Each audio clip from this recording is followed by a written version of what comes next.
नमस्कार दर्शकों, स्वागत है आपका हमारे चैनल एस्ट्रो सारथी में, जहां हम ग्रहों की चाल, भाग्य के संकेत और समय के रहस्य को सीधा ज्योतिष की दृष्टि से समझने की कोशिश करते हैं, वह भी बिल्कुल सरल और साधारण सी भाषा में। मैं आचार्य शिवी आप सभी का हार्दिक अभिनंदन करती हूँ।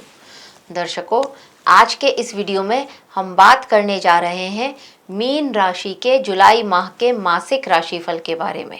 यानी जुलाई का महीना मीन राशि वालों के जीवन में क्या लेकर के आएगा, आज के इस वीडियो में हम आपको ये बताएंगे।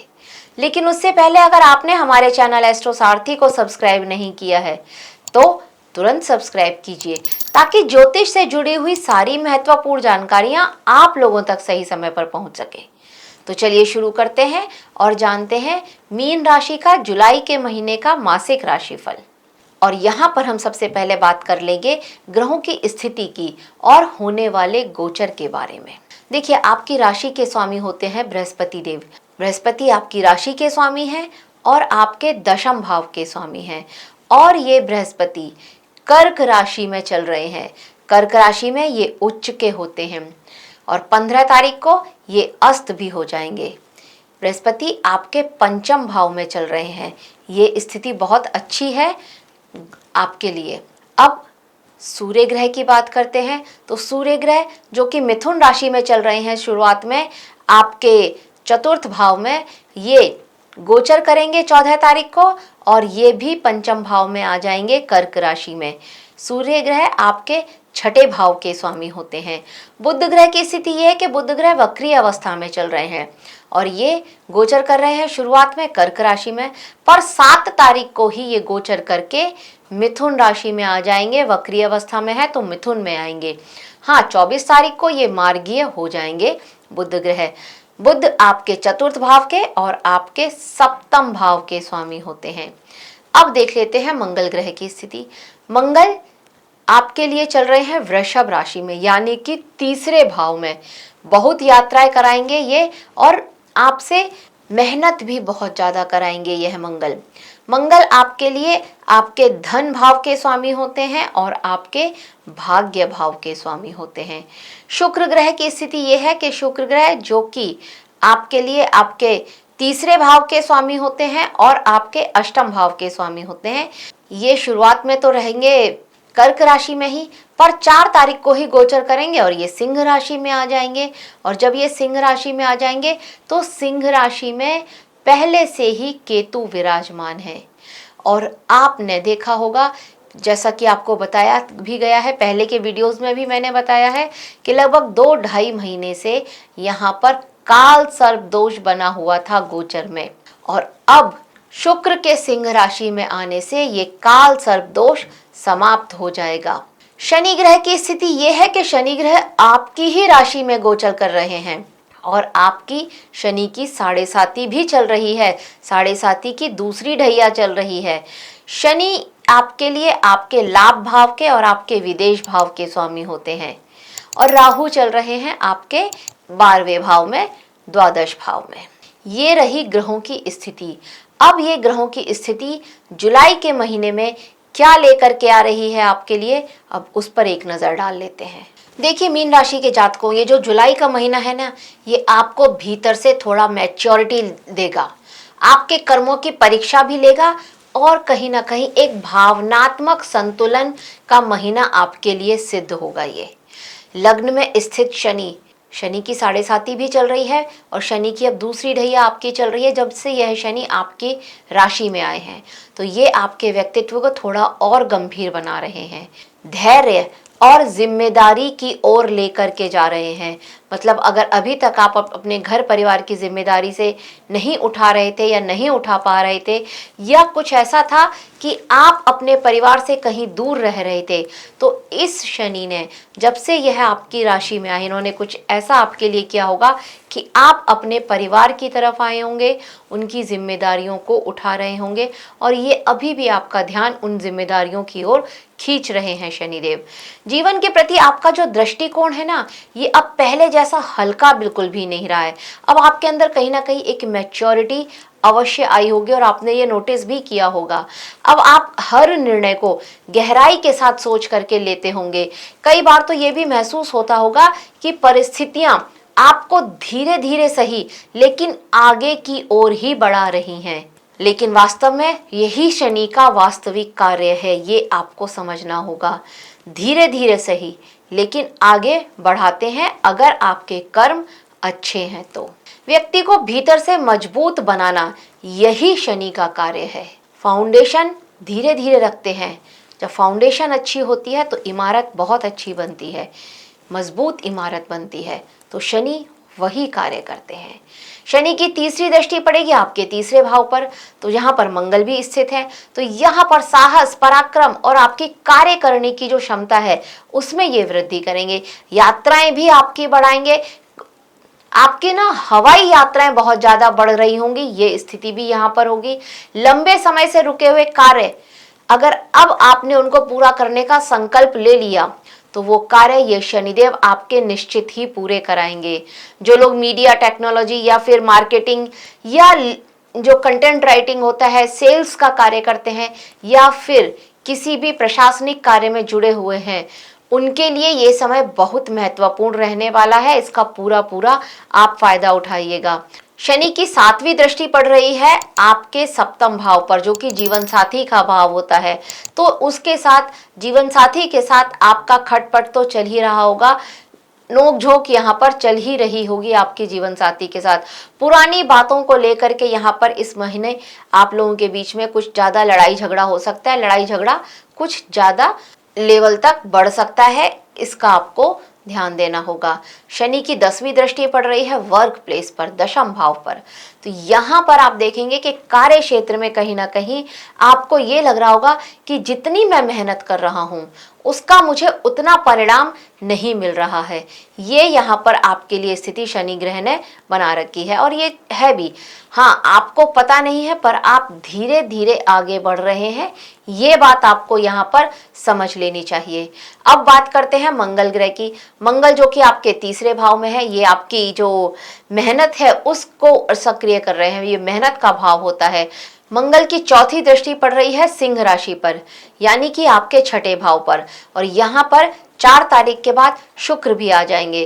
तो यानी कि शत्रु, कोई प्रतियोगी परीक्षा या फिर कार्य क्षेत्र में चुनौतियां भी आपको रोक नहीं पाएंगी। मंगल यहाँ पर ये निश्चित करेंगे। प्रतिस्पर्धा तो रहेगी लेकिन आप अपनी कार्य क्षमता को इतना मजबूत कर चुके होंगे, शनि ने आपको इतना मजबूत बना दिया है कि अब आप इन सब से ऊपर उठ सकते हैं। ये सारे कॉम्पिटिटर्स या ये जो शत्रु के रूप में आपके सामने खड़े होंगे, ये सब को छोड़ करके आप सफल होने वाले हो, यहाँ पर मंगल ये निश्चित करेंगे। इसके बाद मंगल की 7वीं दृष्टि पड़ेगी भाग्य भाव पर, भाग्य भाव पर जहाँ पर वृश्चिक राशि है।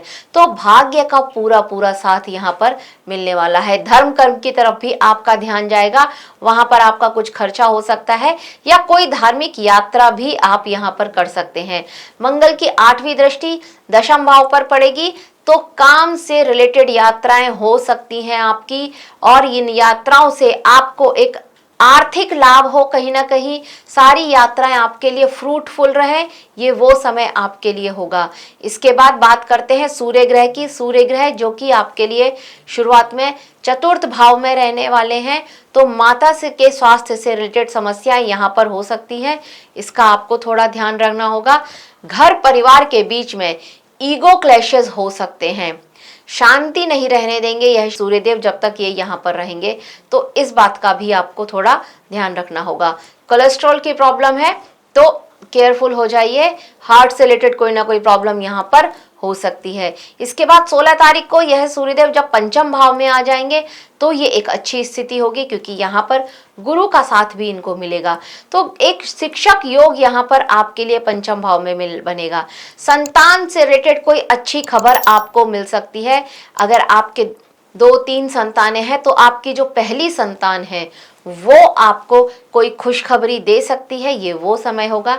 आपकी संतान अगर विवाह योग्य है तो उसका विवाह हो, इस तरह के चांसेस भी बनेंगे। संतान को कोई प्राइज पुरस्कार मिले, वो भी हो सकता है।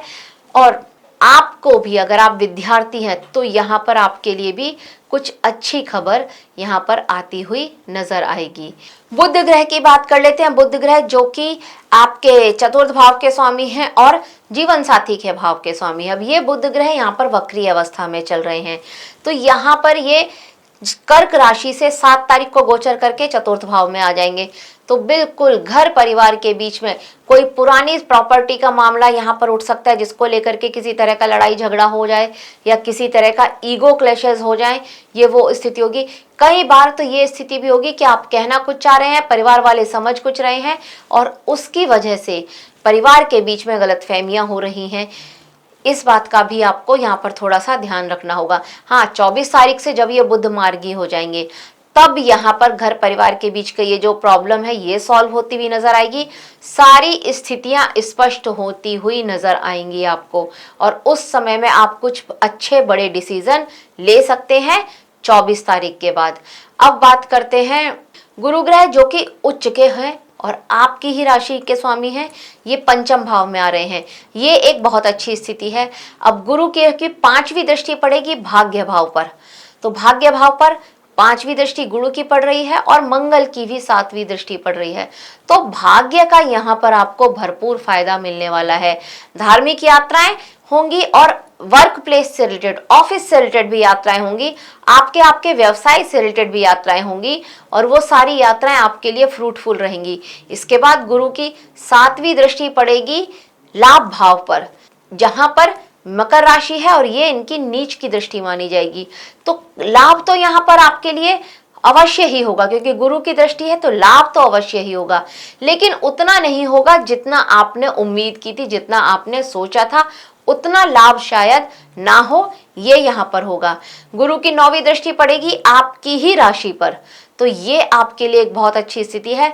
हर परिस्थिति के लिए, हर परिस्थिति में ये गुरु आपको समझदार बनाएंगे, हर परिस्थिति से निपटने के लिए आपको तैयार करेंगे ये गुरु, चाहे फिर वो घर परिवार से रिलेटेड हो, कार्य से रिलेटेड हो, व्यापार से रिलेटेड हो, स्वास्थ्य से रिलेटेड भी सारी समस्याओं का समाधान ये गुरु यहाँ पर आपके लिए करने वाले हैं। तो ये आपके लिए एक बहुत अच्छी बात है।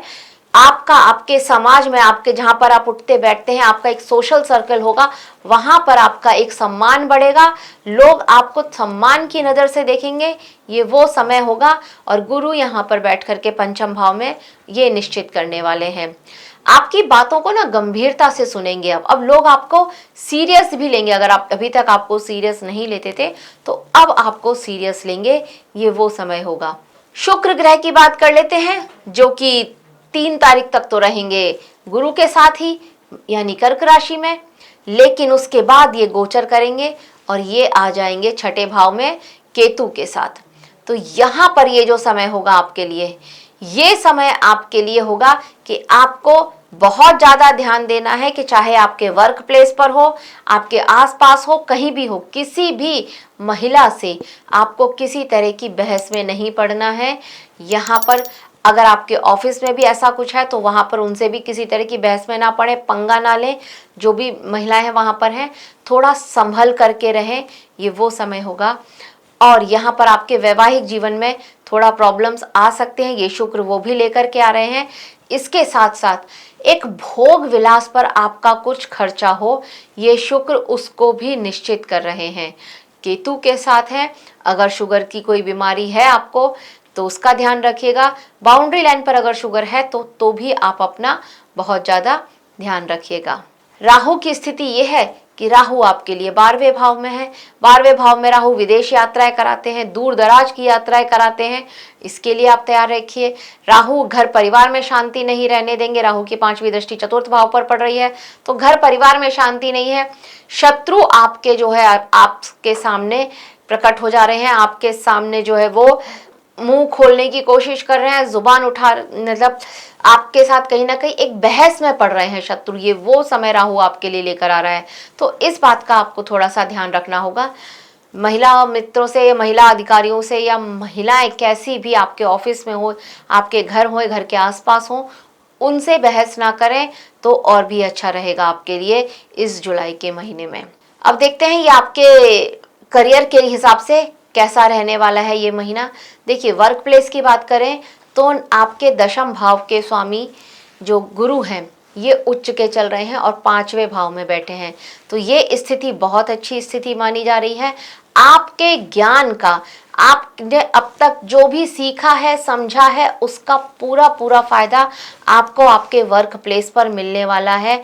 आपकी सूझबूझ, आपकी समझ की वजह से, आपकी नॉलेज की वजह से आपको आपके ऑफिस में एक प्रमोशन मिल सकता है। अगर किसी भी तरह से अगर आप कहीं हायर पोजीशन पर हैं अपने ऑफिस में और वहां पर आपका काम नहीं रुक पा रहा है, नहीं हो पा रहा है, बन नहीं रहा है किसी भी वजह से, तो अब आपके नॉलेज से, आपके सूझबूझ की वजह से वो काम भी बनेगा और आपके ऑफिस को भी यहाँ पर फायदा होता हुआ नजर आता है। अब बात करते हैं अगर आप व्यापारी हैं तो क्या स्थिति रहेगी। देखिए, अगर आप व्यापारी हैं तो आपकी राशि के स्वामी होते हैं बुध, और बुध यहाँ पर वक्री अवस्था में चल रहे हैं, 24 को मार्गी होंगे। तो व्यापार में कोई पुराना आपका द्वारा किया गया कार्य अब आपको किसी तरह का एक नुकसान दे दे, ये स्थिति यहाँ पर हो सकती है। इस बात का आपको थोड़ा सा ध्यान रखना होगा। अदरवाइज ये व्यापारियों के लिए समय अच्छा ही है, ग्रोथ हो रही है पर बहुत स्लो हो रही है। शनि की 7वीं दृष्टि व्यापार भाव पर पड़ रही है, तो हाँ, ग्रोथ तो ये होने ही नहीं दे रहे हैं। और उसके बाद अब बुध का वक्री हो जाना और चतुर्थ भाव में आना। चतुर्थ भाव में जब यह है बुध यहाँ पर आपके लिए मिथुन राशि में, वैसे तो भद्र महापुरुष राजयोग बना रहे हैं, लेकिन फिर भी ये वक्रीय हैं, तो यहाँ पर छोटी मोटी समस्याएं व्यापार से रिलेटेड आपके लिए आती ही रहेंगी। मैं आपके और आपके पार्टनर के बीच में पुरानी बातों को लेकर के ही बहस हो रही है, पुरानी बातों को लेकर के ही झगड़ा हो रहा है, ये वो समय भी आपके लिए हो सकता है। अब बात कर लेते हैं आपके प्रेम जीवन की। तो देखिए, प्रेम जीवन की बात करें तो ये जो महीना है ये भावनात्मक गहराई आपके लिए लेकर के आएगा। पंचम भाव में गुरु हैं, फिर सूर्य भी आ जाएंगे और यहाँ पर शुरुआत में 3-4 तारीख तक तो शुक्र भी रहने वाले हैं। तो ये जो समय होगा ना आपके लिए, ये गंभीरता और स्थिरता की ओर लेकर जाने वाला होगा। लंबे समय से अगर आप किसी के साथ संबंध में हैं तो वहां पर आप भविष्य को लेकर के कुछ महत्वपूर्ण निर्णय ले सकते हैं। हालांकि बुध वक्री है तो बीच बीच में गलतफहमियां भी लेकर के आएंगे। संवाद को स्पष्ट रखें और सरल रखें तो आपका आपके पार्टनर से किसी तरह का झगड़ा नहीं होगा, कोई कंफ्यूजन, कोई गलतफहमी यहाँ पर नहीं होगी। अगर आप अविवाहित हैं तो यस, आपकी लाइफ में कोई एक ऐसा व्यक्ति आ सकता है जो केवल आकर्षक नहीं होगा बल्कि मानसिक और आध्यात्मिक जुड़ाव से भी लगा होगा। मतलब थोड़ा धार्मिक भी होगा और वो मन से आपके साथ जुड़ने का कोशिश करेगा, ये वो समय होगा। वैवाहिक लोगों की बात कर लें तो यहाँ पर विवाहित लोगों के लिए थोड़ा मुश्किल भरा समय रहने वाला है। जीवन साथी भाग के भाव जो है 7वां भाव, इसके स्वामी होते हैं बुध देव, और बुध देव यहाँ पर वक्री अवस्था में चल रहे हैं। इसके साथ साथ शुक्र जो कि हमारे वैवाहिक जीवन के कारक माने जाते हैं, ये शुक्र यहाँ पर केतु के साथ बैठे हैं। तो यहाँ पर ये स्थिति होगी कि जीवन साथी के स्वास्थ्य में चिड़चिड़ाहट होगी, जीवन साथी के स्वास्थ्य को लेकर के समस्या बनी रहेगी, स्वभाव भी चिड़चिड़ाहट भरा रहेगा, छोटी छोटी बातें अहंकार का विषय बनेंगी और यहाँ पर आपके और आपके जीवन साथी के बीच में किसी न किसी तरह से एक उदासीनता आ गई है। रिश्ता खत्म तो नहीं हुआ है, डिवोर्स तो नहीं हो रहा है, लेकिन रिश्ता चल भी नहीं रहा है। ये वो समय यहाँ पर आपके लिए बनने वाला है। ना तो आप उनको समझने का कोशिश कर रहे हैं और ना वो आपको समझने के लिए बिल्कुल तैयार हैं। ये वो समय है। तो संबंधों में अगर विश्वास और सहयोग ही नहीं होगा तो संबंध कैसे चलेगा, ये बात आपको समझनी पड़ेगी। आपकी आर्थिक स्थिति की बात कर लेते हैं। देखिए, आर्थिक स्थिति देखा जाए तो मंगल ये 3रे भाव में है, तो आपके लिए यहाँ पर जितना मेहनत करेंगे उतना धन प्राप्त हो, ये वो समय होगा। धन आते हो तो यहाँ पर अवश्य ही नजर आ रहा है, लेकिन कब, जब आप मेहनत करेंगे। तो धन भाव पर केतु की दृष्टि भी पड़ रही है, तो कहीं ना कहीं धन आ भी रहा है और फिर आप उसको स्वास्थ्य से रिलेटेड समस्याओं में वो धन आपका खर्च हो रहा है, हॉस्पिटल के खर्चे में वो धन जा रहा है, ये वो स्थिति है। तो धन आगमन के हिसाब से देखा जाए तो ये समय थोड़ा आपके लिए मिश्रित ही रहने वाला है। अब अगर बात कर ली जाए प्रॉपर्टी से रिलेटेड, तो देखिए यहाँ पर आपके प्रॉपर्टी खरीदने के चांसेस बिल्कुल नहीं बनते हैं, और मैं आपको अभी सलाह दूंगी कि प्रॉपर्टी बिल्कुल ना खरीदें, नहीं तो किसी गलत प्रॉपर्टी के चक्कर में आप फंस सकते हैं। हाँ, अगर आप अपनी कोई प्रॉपर्टी बेचना चाहते हैं तो उसको अवश्य बेचिए, वो बेचने के लिए ये समय बिल्कुल ठीक है। कोई पैतृक संपत्ति भी आप अपनी बेचना चाहते हैं तो उसके लिए भी ये समय बिल्कुल ठीक है। अब बात कर लेते हैं आपके स्वास्थ्य की। तो देखिए स्वास्थ्य से रिलेटेड समस्याएं तो यहाँ पर चल ही रही हैं कहीं ना कहीं। शनि जब आपके लग्न में है तो नसों से रिलेटेड कोई ना कोई समस्याएं चल रही हैं, पैरों में दर्द होना, कमर में दर्द होना, ये समस्याएं तो शनि यहाँ पर लेकर के आई गए हैं। सर्वाइकल हो गया, स्लिप डिस्क हो गया, ये तो यहाँ पर आपके लिए चल ही रहा होगा। इसके साथ साथ यहाँ पर अब शुक्र जब छठे भाव में आ जाएंगे तो यहाँ पर अगर आपको शुगर है तो भी, और अगर नहीं है, बाउंड्री लाइन पर है, तो भी आपको अपनी शुगर का बहुत ध्यान रखना है, नहीं तो ये उससे रिलेटेड समस्या लेकर के आ सकता है। किडनी से रिलेटेड प्रॉब्लम भी यहाँ पर होती हुई नजर आ रही है, स्पेशली यहाँ पर स्टोन वाली प्रॉब्लम बढ़ती हुई अवश्य ही नजर आ रही है। हाँ, कोलेस्ट्रॉल और हार्ट के लिए मैं आपको पहले ही सचेत कर चुकी हूँ, उसका भी आपको यहाँ पर थोड़ा सा ध्यान देना होगा। अब बात कर ली जाए उपाय की। उपाय के लिए सबसे पहले, क्योंकि शनि की 7.5 चल रही है, तो हनुमान चालीसा तो मैं हमेशा बताती हूँ, तो आप कर ही रहे होंगे। हनुमान चालीसा करते रहिए। सुबह नहीं कर सकते हैं, शाम को कीजिए, रात को कीजिए, सोने से पहले हनुमान चालीसा पढ़ करके सोइए, और अगर पढ़ नहीं सकते हैं तो सुन करके तो अवश्य ही सोइएगा। इसके बाद आपको हर रोज हल्दी का तिलक लगाना चाहिए, हल्दी नहीं तो केसर का तिलक लगाइए, ये आपके लिए बहुत श्रेष्ठ रहने वाला है। और पक्षियों को दाना दीजिए, अनाज 7 अनाज ले लीजिए या 5 अनाज ले लीजिए, नहीं तो थोड़ा सा चावल ही ले लीजिए, और उस चावल को, एक मुट्ठी चावल लेके उसको अपने ऊपर से 7 बार घुमा के एंटी क्लॉकवाइज पक्षियों को खिलाइए। ये भी आपके लिए बहुत चमत्कारिक रूप से लाभदायक रहेगा। तो दर्शकों, यह था मीन राशि का जुलाई के महीने का मासिक राशिफल। आशा करते हैं आपको हमारे द्वारा दी गई जानकारी अच्छी लगी होगी। अगर अच्छी लगी है तो हमारे वीडियो को लाइक करें, शेयर करें, और हमारे चैनल एस्ट्रो सारथी को सब्सक्राइब करना ना भूलें।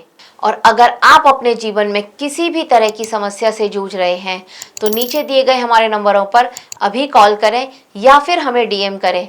हम आपकी उस समस्या का सीधा, सटीक और सरल सा उपाय आपको बताएंगे। धन्यवाद।